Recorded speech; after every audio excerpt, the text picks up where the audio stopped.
presentation of Financial Crisis Recovery. Foreclosure, short sales, bankruptcy, credit card debt, job loss, depreciating home values, money management. Peace of mind when it comes to your finances seems completely out of reach under current conditions, but there is a way to achieve it. For the next 60 minutes, you're going to find out how to cover your assets. Cover your assets. Now, here's nationally renowned speaker and expert on getting you on the path to financial strength, Todd Rooker. Good morning. Welcome to Cover Your Assets. We have a show today that I have been wanting to queue up for quite some time. Something that is very much on the fringe of society's problems, which is the student loan debt, the overwhelming amount of student loan debt that is out there. My job is, of course, to help people navigate when they're in financially challenged situations. Part of the problem, of course, is that I've got people who will come to me and will talk to me about, the fact that they've got overwhelming debt, and oftentimes their answer to that problem is they're going to go back to school, maybe go to graduate school, and it's really challenging because I'll watch them build astronomical debt in the 100,000 plus range and have come back to the workforce with an income that's another 5,000 per year. When you take away the taxes, they don't even have enough to pay to the additional student loans that they've got. Add to the fact that this debt is non-dischargeable even if they go to bankruptcy, or at least generally is, and you've got a real problem going on in our society. We have today Curtis. Curtis Zahn is with Champion Law, and this is a law firm that is specifically focused on this particular issue. Curtis has tremendous experience having actually worked with the different organizations to try to collect student debt, which means he's got both sides of the table. He's now representing the consumer, and there's nobody I'd rather have sitting with me talking about these things than Curtis. Curtis, why don't you introduce yourself and tell us a little bit about your services? Good morning, Todd, and thank you for having me on. First off, I want to say, besides obviously the consumer rights stuff that Champion Law does, we also do personal injury and products liability along with my partners Rob Rowe and Nate Bierke.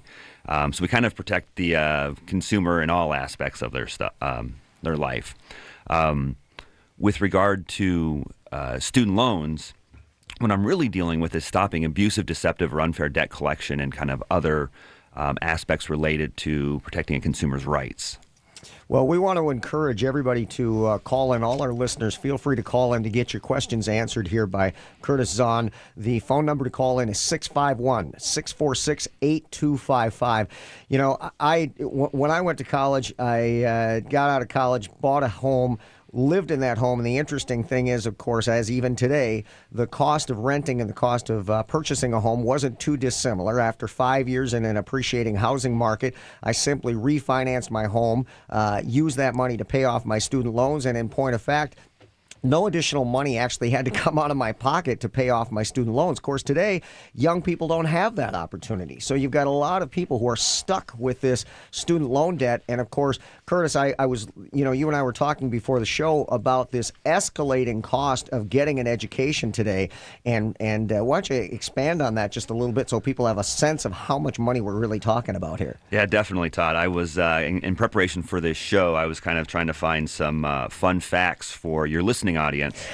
Fun facts, huh? And lawyers don't normally have any fun facts, but and I got this off the internet, so we'll take it for what it's worth. But a couple of the statistics really jumped out to me. First was that since 1978, the cost of college tuition in the United States has gone up by over 900%, and which is unbelievable. In 2010. The average college graduate had accumulated approximately $25,000 in student loan debt by graduation day, and 2/3 of college students graduate with student loans. One of the more, but here's the big one, is that Americans have accumulated well over $900 billion in student loan debt, and this is more than the amount of credit card debt they have. Wow. Yeah, it's unbelievable. Another fun fact related to this, and actually maybe not so fun, is that approximately 14% of all students that graduate with student loan debt end up defaulting within 3 years of making their first student loan payment. It's just unbelievable. I mean, the thing that I see is a lot of times people will come in and they'll talk with me about the financially challenged position they find themselves in. And a lot of times when they tell me that the brunt of their problem is student loans, and I'm not exaggerating when I say that, you talked about, the average student having $25,000 in student debt, but of course we're generally talking about bachelor's degrees. You go on to graduate school, you're talking about another $60,000, $80,000 on top of that for the most part. And so it's nothing for me to see people who've got $100,000 plus in student loan debt. And you and I were talking a little bit about the different types of student loan debt. Why don't you make that distinction right now so that we can kind of cover that, and then it'll give us a basis of understanding going forward in the show today. Well, and really, Todd, that's what's crucial, is the distinction between the type of debt that you have, because how they're going to respond to you and the rights that you have are vastly different between federally guaranteed student loans and the private loans.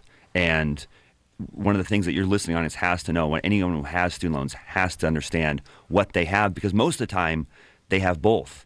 And so they really need to know, break out which loans are which. So when you're looking at the student loan, how would one find out? Because I talk to people and I say, are these private or public or federal loans? And they'll look at me perplexed and have no idea what I'm talking about, and that's kind of shocking. And I think that when they get the loans, they know that, but over time they just kind of, I don't know if it's purposefully forget or what, but they wind up, with multitudes of different loans, and then they'll consolidate the loans. Well, you and I are going to talk about how problematic and challenging that can be, but a lot of times they don't know. Is there a place that they can go to get clarification on what types of loans that they do have? Well, and first, when you talk about they don't know, I don't think that's all that uncommon, because realistically they're 18 to 22 years old. They walk into the financial aid office.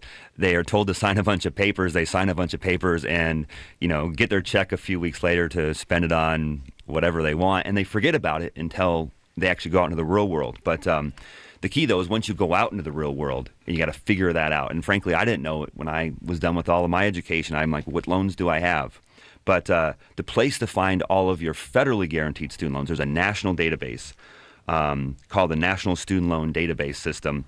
It can be found at www.nslds.ed.gov.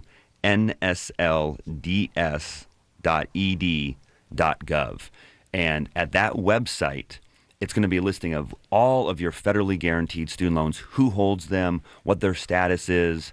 There's just a plethora of information there. And you can, by the way, you can go to the CY821.com website, and we're going to put that information up and make it available to you. So anything that you're listening today to, and you feel like you need to get some additional information, or you need to get in contact with Champion Law and Curtis Zahn to discuss your case or concerns, by all means, go to CY821 and do exactly that.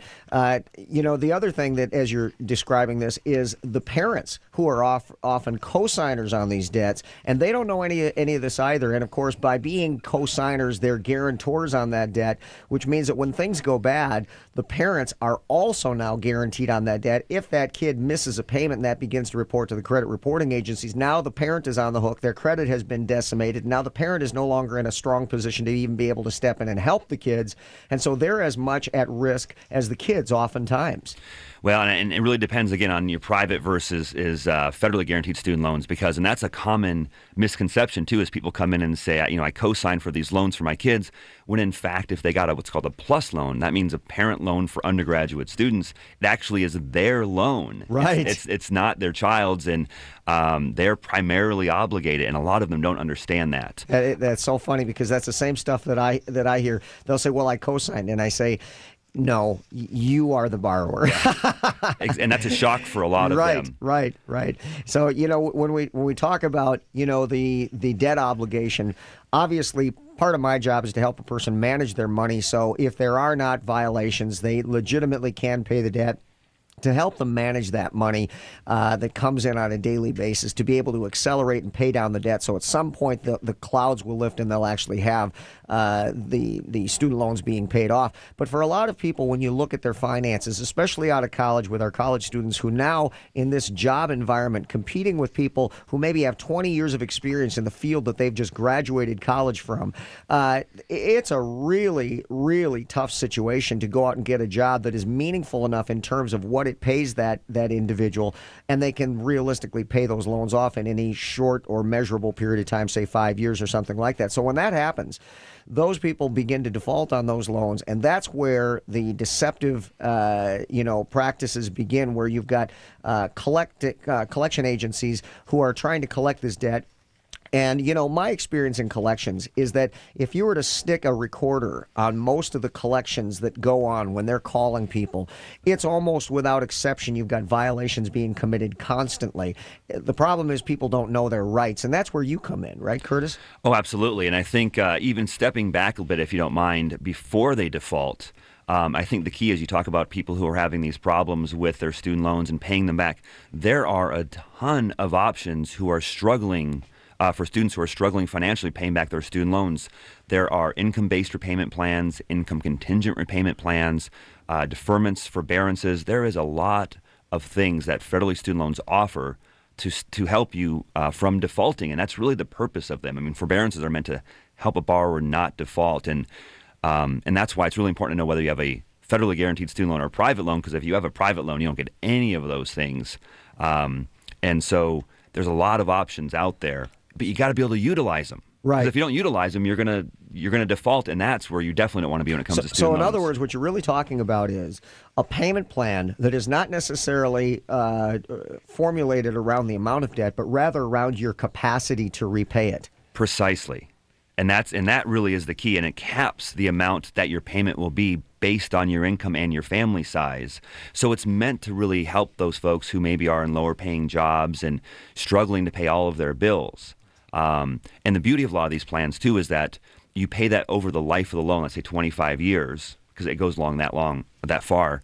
And at the end, if you can't have paid back the entire amount of the debt, the rest is forgiven. Wow. So, wow. I mean, this is not the type of loan. I mean, you don't see this type of repayment plan in really any other type of debt.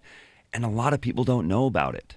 Well, look, I mean, they're not told about it, Curtis. I mean, that's why we're on here. I want to restate that, Curtis, tell us a little bit about your background and why, when you were on one side of the table, trying to collect, you were working for one side. Now you're on the consumer side. Give us a little insight into that.